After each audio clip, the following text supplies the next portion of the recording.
There is a record in Major League Baseball that has stood since the very first pitch was ever thrown professionally. Not for a decade. Not for a generation. Since the beginning. Through Babe Ruth. Through Willie Mays. Through every player who ever stepped into the batter's box as the very first hitter of a baseball game, none of them had ever done what Shohei Ohtani did. He led off the game. First at-bat. First pitch sequence. And he did what no player in the entire recorded history of Major League Baseball had ever done as a leadoff hitter on a day he was also scheduled to pitch. He hit it out. Home run. First inning. On a day he would go on to throw 5 scoreless innings with 4 strikeouts. Let that settle for a moment. The same man who walked to that mound and held a professional lineup scoreless for 5 complete innings, who struck out 4 batters with the precision of someone solving a problem he had already worked out in his head, that same man started the game by sending a baseball over the fence before most fans had even found their seats. This didn't happen in a video game. It didn't happen in spring training. It didn't happen in a moment of luck or chaos or a pitcher who had nothing. It happened in a real Major League Baseball game. And it happened for the first time. In history. This is the story of that day. What it meant. What Ohtani said about it afterward, frankly, plainly, in his own words.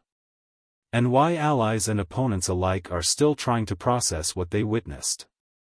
Before we talk about the home run itself, we need to understand what we are actually saying when we say, first in MLB history.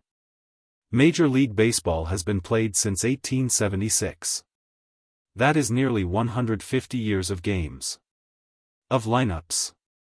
Of leadoff hitters going to the plate on the same day their team's starting pitcher takes the mound.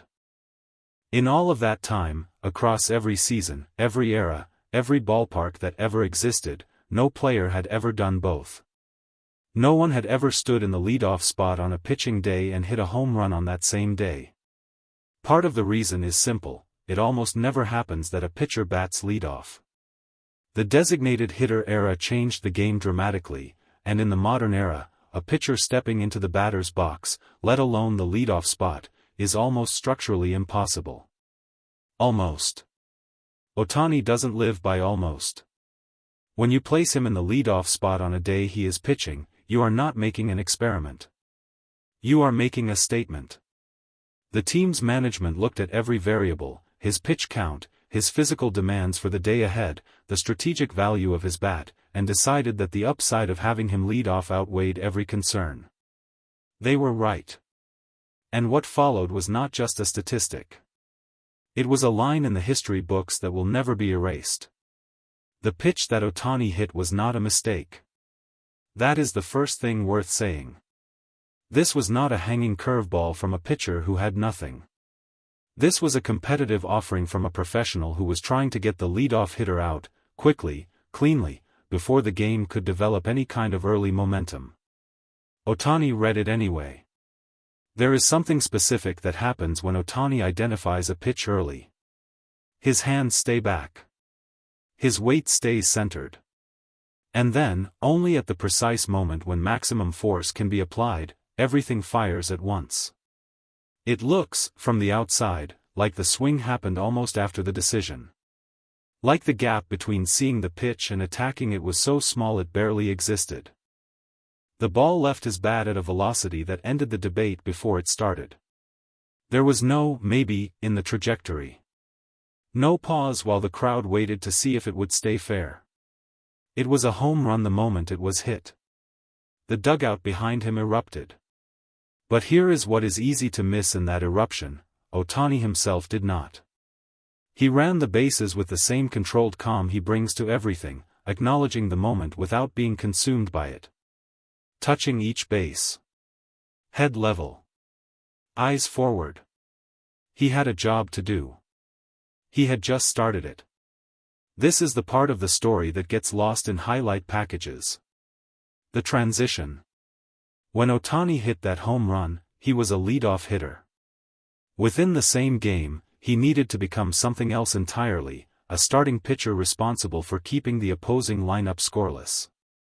These are not similar tasks. They are not even adjacent tasks.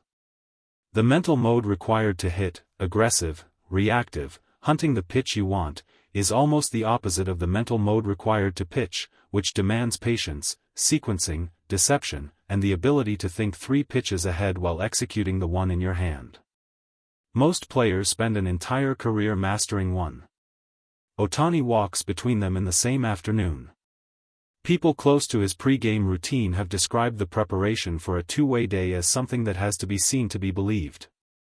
The hitting preparation happens first, the early work in the cage, the video study of the opposing pitcher's tendencies, the physical activation for explosive bat speed. Then, with almost surgical compartmentalization, he shifts. The mound work begins. The bullpen session. The study of the opposing lineup, not as a hitter looking for pitches to attack, but as a pitcher looking for patterns to exploit. Which hitters chase? Which hitters sit on the fastball? Which counts create vulnerability? He does not blend these two modes. He completes one and then enters the other. That discipline, the ability to fully close one mental chapter and open another, is not something that can be coached. It can be developed, but it must start from something internal. Something that was there before the professional career, before the fame, before the history books. It started in how he was built as a person. And that matters enormously. Now let's talk about what happened on the mound. 5 innings. 0 runs allowed. 4 strikeouts. On any other day, from any other pitcher, this is a solid, professional outing. A quality start. The kind of line that earns a nod from the pitching coach and moves on. From Ohtani, on a day he also hit the first leadoff home run of his pitching career in MLB history, it becomes something that makes analysts stop typing and just stare at the screen. The 4 strikeouts were not accidental. Each one was the product of a sequence. He was not simply throwing hard, though the velocity was there, he was setting things up. A fastball early in the at-bat to establish the inner half. A slider that used the fastball's shape as a reference point. A sweeper that broke away from a right-handed hitter at a moment when they were leaning slightly the wrong direction. These are not things that happen by talent alone. These are things that happen when talent meets preparation meets game day execution at the exact right moment. And he did it for 5 complete innings. Not 4 2/3. 5. Clean. The opposing hitters, for their part, were not passive. They were making contact, they were working counts, they were doing what professional hitters do. But Ohtani had answers.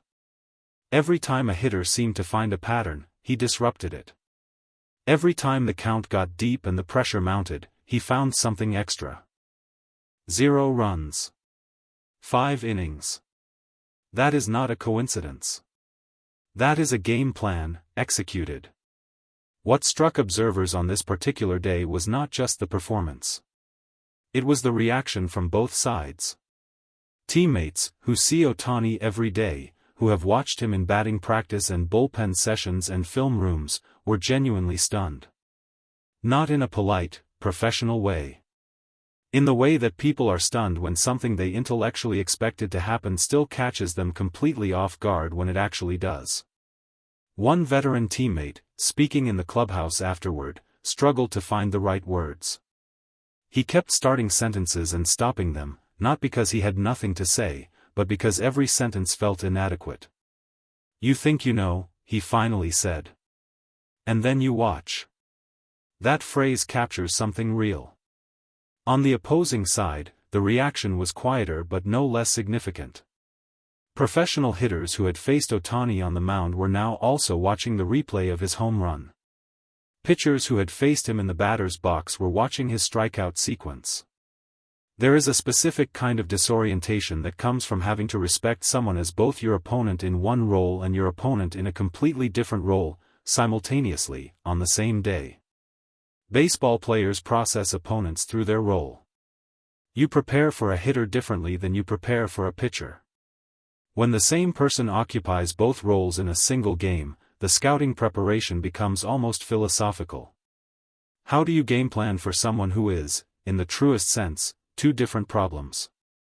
After the game, Ohtani spoke. He is not always expansive in interviews.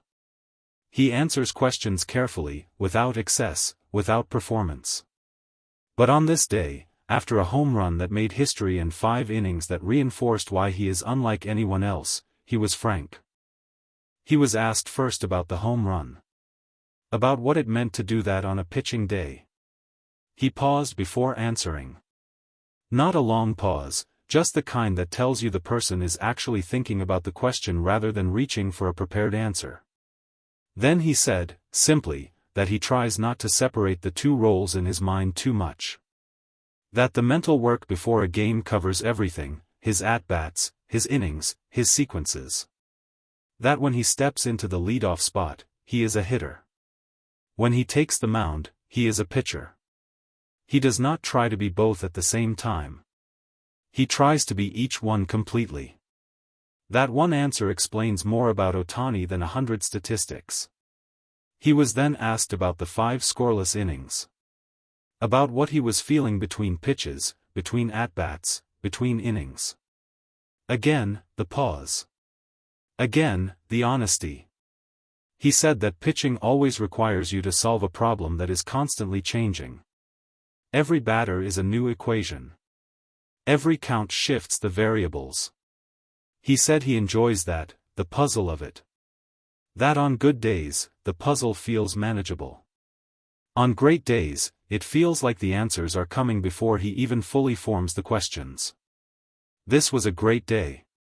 Finally, he was asked what it feels like to know that what he did had never been done before. The history. The record. He smiled. Quietly. The kind of smile that doesn't perform anything, that just exists because the moment genuinely pleased him. And he said that he doesn't think about records as destinations. He thinks about preparation. And on the days when the preparation is good, sometimes the record follows. Sometimes the record follows. Here is the thing about historical firsts. They sound remarkable in the announcement. First in MLB history. You read it, you register it, and sometimes it passes through without fully landing. But then you think about it. 150 years. Thousands of games. Hundreds of thousands of at-bats. Every player who ever put on a uniform on a day they were also scheduled to pitch, none of them did what Ohtani did on this day. And after he did it, he went to the mound and threw 5 scoreless innings. His teammates couldn't find the words. His opponents couldn't find the game plan. His manager watched with the look of someone who has stopped trying to fully understand and has simply decided to be grateful. And Ohtani, in a quiet room after the game, said that records follow preparation. That is not an accident of phrasing. That is a philosophy. A framework for how to live as a professional athlete, maybe for how to live at all. Do the work so completely, so honestly, so thoroughly, that the extraordinary outcomes become a natural consequence rather than a goal. The leadoff home run was not the goal. The 5 scoreless innings were not the goal. The goal was the preparation. And the preparation was simply what it always is with Ohtani, complete. History followed. It tends to do that when it's in the presence of someone who isn't chasing it. The question worth sitting with, after the highlights fade and the statistics are filed, is this: when Ohtani described that great feeling of answers arriving before the questions are fully formed, was he talking about pitching? Or was he describing something larger? Something about what it looks like when a person operates exactly as they were meant to? Maybe both. Maybe that's the point.